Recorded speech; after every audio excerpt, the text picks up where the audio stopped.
Back GST sim square. நம்ம இந்த வீடியோவில் பட் என்ன பார்க்க போறோம்னா, நான் ஒரு இன்ஃபர்மேஷன் வந்து ஷேர் பண்ண போகிறேன். அது என்ன இன்ஃபர்மேஷன்னா, இது வந்து நிறைய பேருக்கு தெரிஞ்சிருக்கும், சில பேருக்கு வந்து தெரியாமல் கூட இருக்கும். அதுக்கான வாய்ப்பு இருக்கு. இது என்னன்னா, பிளேஸ் ஆஃப் சப்ளை சொல்லுவாங்க. இப்போ ஜிஎஸ்டியில் வந்து பிளேஸ் ஆஃப் சப்ளை சொல்லுவாங்க. பிளேஸ் ஆஃப் சப்ளைனா உங்களோட பிஸ்னஸ் வந்து கரெக்டாக எங்கே இருக்கு, அதுதான் பிளேஸ் ஆஃப் சப்ளை சொல்லுவாங்க. நீங்கள் வந்து ஒரு ப்ராடக்ட்டை வந்து சேல்ஸ் பண்ணுறீங்க, பட் அதுக்கு உண்டான ஷாப் நீங்கள் கரெக்டாக இருக்கும். அந்த அந்த ஷாப் உண்டான அட்ரஸ் தான் பிளேஸ் ஆஃப் சப்ளைன்னு சொல்லுவாங்க. பட் அதேமாரி நீங்கள் வந்து ப்ராடக்ட் வந்து கரெக்டாக மேனுஃபேக்சரிங்ல பட் நீங்கள் இருக்கிறீங்கன்னா, உங்களோட ஃபேக்ட்ரி எங்கே இருக்குது, உங்களோட குடோன் எங்கே இருக்குது, அதுதான் பிளேஸ் ஆஃப் சப்ளை சொல்லுவாங்க. சரி, இப்போ சில பேருக்கு என்ன டவுட் வரும்னா, அவங்களோட ஆஃபீஸ் ஒரு இடத்துல இருக்கும். ஆனால் பட் அவங்களோட ஃபேக்ட்ரியோ இல்லைன்னா அவங்களோட குடோனோ இல்லைன்னா அவங்களோட ஷாப்போ கரெக்டாக வேற ஒருத்தர் இருக்கும். அதை நம்ம எப்படி வந்து ஜிஎஸ்டியில் காட்டலாம் அப்படி சில பேருக்கு டவுட் இருக்கும்.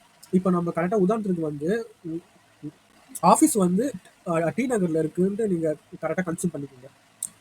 ஆஃபீஸ் வந்து ஆஃபீஸ் வந்து டி நகரில் இருக்குன்ட்டு நீங்கள் கரெக்டாக இருக்கு. ஆனால் உங்களோட ஃபேக்ட்ரி வந்து கோடம்பாக்கத்தில் இருக்கு. ஆனால் நீங்கள் வந்து ஜிஎஸ்டி எடுத்துருப்பீங்களா, அதில் அட்ரஸ் வந்து உங்களோட டி நகர் அட்ரஸ் மட்டும்தான் இருக்கும். கோடம்பாக்கம் அட்ரஸ் இல்லைன்னா, சப்போஸ் உங்களோட கோடம்பாக்கம்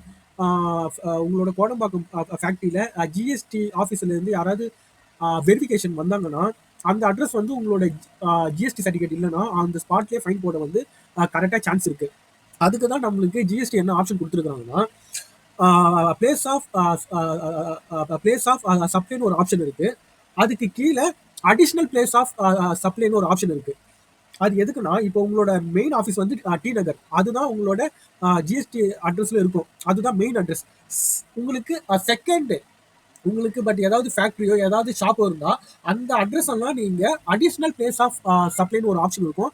அதில் வந்து நீங்கள் வந்து கரெக்டாக அது ரிஜிஸ்டர் பண்ணணும். நீங்கள் பண்ணும்போது டேக்ஸ் ஆஃபீஸர் பார்த்துட்டு உங்களுக்கு வந்து அப்ரூவல் வந்து கரெக்டாக கொடுப்பாங்க.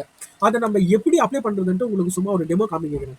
நீங்கள் வந்து சர்வீஸில் போங்க, அங்கே வந்து கரெக்டாக ரிஜிஸ்ட்ரேஷன் இருக்கும். அதில் வந்து amendment of registration core file இருக்கு. அதில் போயிட்டு நீங்க வந்து உங்களோட அடிஷனல் பிசினஸ் பிளேஸ் எந்தெந்த அட்ரஸ் இருக்கோ அந்த அட்ரஸ் எல்லாம் அப்ளை பண்ணும். வித் அந்த அட்ரஸோட இபி பில், அதுக்கப்புறம் ப்ராப்பர்ட்டி டேக்ஸ், அதுக்கப்புறம் அந்த அட்ரஸுக்கு நீங்க அக்ரிமெண்ட்ல இருந்ததுன்னா ரெண்டல் அக்ரிமெண்ட், உங்களோட ஓன் ஹவுஸ் இருந்ததுன்னா டேக்ஸ் ரிசிப்ட், இதெல்லாம் கொடுத்து நீங்க வந்து அப்ளை பண்ற மாதிரி இருக்கும். அப்ளை பண்ணிட்டு ஒரு 10 டேஸ்க்குள்ள 1 வீக்குள்ள உங்களுக்கு வந்து உங்களோட டீடைல் வந்து பட் எல்லாமே கரெக்டாக இருந்ததுன்னா இந்த மாதிரி உங்களுக்கு வந்து ஆர்டர் வந்துடும். Order of but amendment. அது நான் உங்களுக்கு ஷோ பண்ணி காமிக்கிறேன். இந்த மாதிரி உங்களுக்கு வந்து அப்ரூவல் வந்துடும். பட் இந்த இதுதான் இதோட ப்ராசஸ். சில பேர் என்ன பண்ணுவாங்கன்னா, நம்ம கிட்ட ஜிஎஸ்டி நம்பர் இருக்கு, நம்ம எங்க வேணா பிசினஸ் பண்ணலாம் அப்படின்ட்டு நிறைய பேர் திங்க் பண்ணுவாங்க. அது தப்பு. உங்களோட ஜிஎஸ்டி அட்ரஸ்ல எந்த அட்ரஸ் இருக்கோ அந்த அட்ரஸ்ல மட்டும்தான் நீங்க பிசினஸ் பண்ண முடியும். அதுக்கு மேல நீங்க வேற இடத்துல பிசினஸ் பண்ணீங்களா அந்த அட்ரஸ் எல்லாம் நீங்க உங்களோட ஜிஎஸ்டி போர்ட்டல கரெக்டா ரிஜிஸ்ட்ரேஷன் பண்ணி ஆகணும். அந்த இன்ஃபர்மேஷன் சொல்றதுக்கு தான் இந்த வீடியோ. தேங்க்யூ, தேங்க்ஸ் ஃபார் வாட்சிங்.